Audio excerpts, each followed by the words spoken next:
எல்லா செயல்களுக்கும் மூலதனமா இருக்கிறதால தான் என்ன மூளைன்னு கூப்பிடுவாங்க. நீங்க சிந்திக்கிறது, தகவல் பரிமாற்றம் செய்யறது எல்லாம் என்னாலதான். நான் ஒரு லைப்ரரி மாதிரி எல்லா விஷயங்களையும் கத்துக்கிட்டு கற்ற விஷயங்களை பத்திரப்படுத்தி வச்சு உங்களை பெரிய அறிவாளியா காட்டுறது நான் தான். உங்களோட உணர்வுகளையும் உடல் அசைவுகளையும் கூட நான் தான் கட்டுப்படுத்துறேன். ஆனா ஏதோ உலகத்திலேயே உங்களுக்கு தான் இல்லாத வேலையும் பிரச்சனையும் கவலையும் இருக்க மாதிரி நிம்மதி இல்லாம மன அழுத்தத்தை உண்டாக்கி எனக்கு பிரஷர் குடுக்கறீங்க.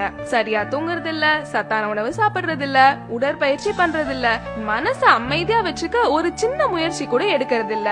இதனால எனக்கு புத்துணர்வு கொடுக்கிற ரத்த குழாய்கள் பாதிக்கப்பட்டு பக்கவாதம் வருது, ஞாபக மருதி, சிந்திக்கும் திறன், முடிவெடுக்கிற திறன் குறையுது, மனசு சம்பந்தப்பட்ட பிரச்சனைகள் கூட வருது. மது அருந்தி என் மதிய மயக்கி என்ன முட்டாளாக்குறன்ற பேர்ல உங்களை நீங்களே முட்டாளாக்கிக்கிறீங்க. எதுக்குங்க இந்த பரபரப்பு? அமைதியா வாழுங்க, நல்லா தூங்குங்க, நிம்மதியா இருங்க, புத்திசாலின்னு எனக்கு பேர் வாங்கி கொடுங்க. அதுதான் உங்களுக்கும் பெருமை, எனக்கும் பெருமை.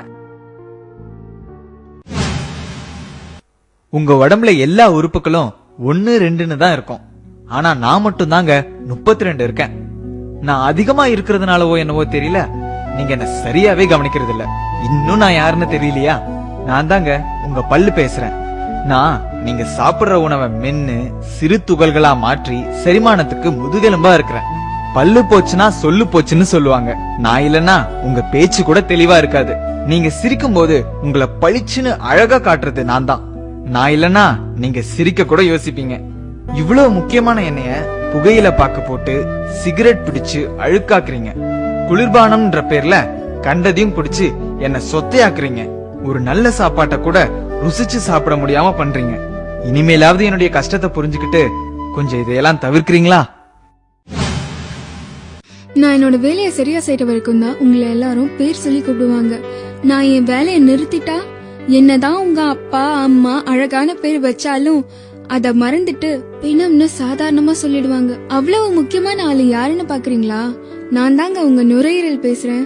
எவ்வளவு தூசும் மாசும் நிறைஞ்ச காத்த நீங்க உள்ள இழுத்தாலும் நீங்க வாழ்றதுக்கு மூல காரணமா இருக்கிற ஆக்சிஜனை மட்டும் சுத்திகரிச்சு உங்க உடலுக்கு அனுப்புறேன்.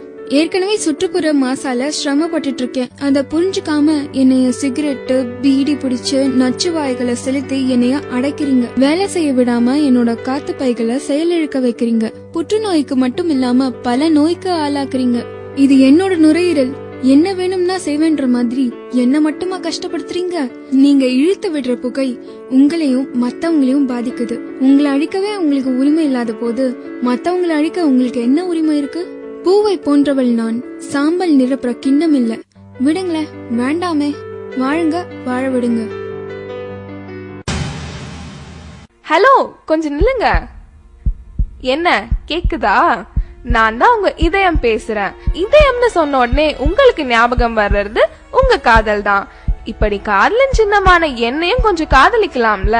நான் ஒரு நிமிஷம் கூட ஓய்வெடுக்காம துடிச்சு துடிச்சு ரத்தத்தை சீரா உங்க உடல் முழுவதும் கிடைக்க செய்றேன். நான் துடிக்கலனா நீங்க துடிச்சு போயிடுவீங்க. ஆனா சிகரெட்டு, மது, ஆரோக்கியம் இல்லாத மேல்நாட்டு உணவு, கொழுப்புள்ள உணவு சாப்பிட்டு உடற்பயிற்சியும் செய்யாம எனக்கு அழுத்தத்தை கொடுத்து மாரடைப்பு வர செய்யறீங்க. ஒண்ணு மட்டும் ஞாபகம் வச்சுக்கோங்க, நான் துடிக்கிறத நிறுத்தினா உங்க துடிப்பும் அடங்கி போயிடும். இனிமேலாவது அவன் சொன்னா இவன் சொன்னா ஸ்டைலு பிரஸ்டீஜ்னு சொல்லிட்டு இந்த பாழா போன விஷயங்கள் எல்லாம் செய்யாம நல்லா சாப்பிட்டு ஓடி ஆடி உடற்பயிற்சி செஞ்சா காதலின் சின்னமான நானும் நல்லா இருப்பேன், காதலிக்க நீங்களும் நல்லா இருப்பீங்க. ஒரு வேளைக்கு சாப்பிட சொன்னா 3 வேளை சாப்பாட்ட ஒரே நேரத்துல சாப்பிட்டு என்ன திணறடிக்கிறீங்க. இது உங்களுக்கே நியாயமா இருக்கா? யாருன்னு யோசிக்கிறீங்களா? நான் தாங்க உங்க வயிறு பேசுறேன். வெந்தும் வேகாத கொழுப்புள்ள உணவை இஷ்டத்துக்கு சாப்பிடுறீங்க. அதை நான் செரிக்க வைக்கிறதுக்குள்ள நொந்து நூலாயிடுறேன். செரிமானத்துக்கு உதவி பண்றேன்ற பேர்ல கேஸ் நிறைஞ்ச குளிர்பானங்களை குடிக்கிறீங்க. இதுல மேலும் நான் புண்ணாயிடுறேன். இப்படி ஒரு பக்கம் அதிகமா சாப்பிட்டு சாகடிக்கிறீங்கன்னா இன்னொரு பக்கம் வேளா வேலைக்கு சாப்பிடாம டயட்ன்ற பேர்ல சாகடிக்கிறீங்க. இது போதாதுன்னு இன்னும் கஷ்டம் கொடுக்கற மாதிரி மது அருந்தி அந்த கசப்பை மறைக்க ஆரோக்கியம் இல்லாத உணவை சைட் டிஷ்னு ஸ்டைலா சொல்லிட்டு சாப்பிடுறீங்க. நீங்களே கொஞ்சம் யோசிச்சு பாருங்க, நான் எவ்வளவு மென்மையானவன்னு. குப்பத்தொட்டி மாதிரி கண்டதையும் போட்டு நிரப்புறீங்களே, இது வயிறா இல்ல குப்பத்தொட்டியா? ஆசைக்கு சாப்பிடுங்க, ஆடம்பரத்துக்கு சாப்பிடாதீங்க. தேவைக்கு சாப்பிடுங்க, தேவையானதை தேர்ந்தெடுத்து சாப்பிடுங்க. ஆயுள் முழுக்க நல்லா இருப்பீங்க. நான் ரொம்ப நல்லவங்க. எனக்கு தீங்கு செய்ய நினைக்கிறவங்களுக்கு கூட முடிஞ்ச அளவுக்கு நன்மையே செய்யறேன். என்ன பாக்குறீங்க? நான் தான் உங்க கிட்னி பேசுறேன். உங்க உடம்புல உள்ள அழுக்கு அனைத்தையும் வடிகட்டுறது நான் தான். உடம்புல உள்ள தண்ணி, உப்பு மற்றும் அமிலங்களை சமநிலையா வச்சுக்க உதவுறேன். பல்வேறு ஹார்மோன்களையும் நான் சுரக்கிறேன். பல நன்மைகளை உங்களுக்கு செய்யற எனக்கு பதிலுக்கு நீங்க என்ன செய்றீங்க?